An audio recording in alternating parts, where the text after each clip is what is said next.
It all started in a way that seemed innocent enough. My wife, Rachel, was always the life of the party, the kind of person who thrived on social energy. She loved being the center of attention, and I never minded. In fact, that was part of what drew me to her in the beginning. Her laughter had a way of filling a room, and people naturally gravitated toward her warmth. But somewhere along the way, that craving for attention grew beyond the boundaries of our marriage. One Saturday evening, we hosted a dinner party, an event Rachel lived for. She insisted on managing every last detail: the food, the decor, even the seating arrangements. This was her stage, and I let her have it. The guests were a mix of close friends and a few of her coworkers. Among them was Derek, a smug, self-satisfied man who radiated arrogance. I'd never liked him, but Rachel brushed off my unease, insisting he was perfectly harmless. The night started out smoothly. Wine flowed, laughter echoed through the house, and conversations overlapped in cheerful tones. I was in the kitchen refilling glasses when Rachel's voice drifted over the noise. She was huddled in a corner with her best friend Emily, their whispers sharp and secretive.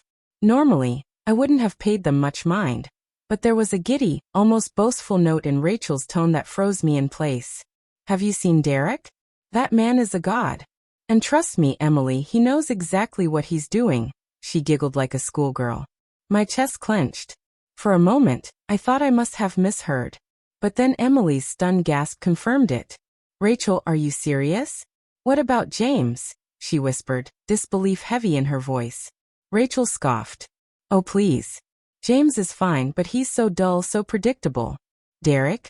Derek is different. And his huge, well, James could never." She didn't need to finish the sentence. The implication sliced straight through me like a knife. In my own home, in front of our friends, my wife bragged about her affair as if it were a prize. The humiliation was suffocating. Every instinct screamed at me to confront her on the spot, but I forced myself to hold back. Instead, I set down the wine bottle, walked back into the party, and played the perfect host. I even laughed at Derek's jokes, all the while collapsing inside. I needed the truth, the full truth, before I made my move. The following week, I became obsessed. I combed through her phone logs, emails, anything I could access. The evidence was undeniable. Explicit messages, intimate photos, secret lunch meetings that were far from professional. The betrayal was no longer a suspicion, it was fact. But I didn't want a screaming match. No, I wanted her to feel the weight of her choices. I wanted it undeniable. I wanted it public. So, I hired a private investigator to gather proof I couldn't be accused of fabricating. That's when I discovered Derek had a wife, Lisa, who had just given birth to their first child. Quietly, I sent her everything I had. She was devastated, but also thankful. Together, we planned how to reveal the truth in a way neither Rachel nor Derek could escape. 2 weeks later, Rachel threw another dinner party. She was radiant, carefree, utterly unaware of what was coming. Derek arrived, cocky as ever, flashing me his usual smug grin. I held my composure. The timing had to be perfect. Halfway through the evening, I tapped my glass. "Everyone, may I have your attention? I'd like to share something important." Rachel's face lit up, clearly expecting a heartfelt toast. The chatter died as I connected my laptop to the television. "Rachel has always been the light of my life," I said steadily, though anger burned just beneath the surface. "But lately, I discovered she's been sharing that light with someone else." Confused murmurs rippled around the room. Rachel's smile faltered. "James, what are you saying?" she asked nervously, forcing a laugh. Without a word, I pressed play. The TV screen filled with her text messages to Derek, explicit, graphic, undeniable. Gasps echoed through the room. Derek's smirk vanished, his face draining of color. Rachel leapt to her feet, cheeks blazing. "James, stop this right now," she demanded.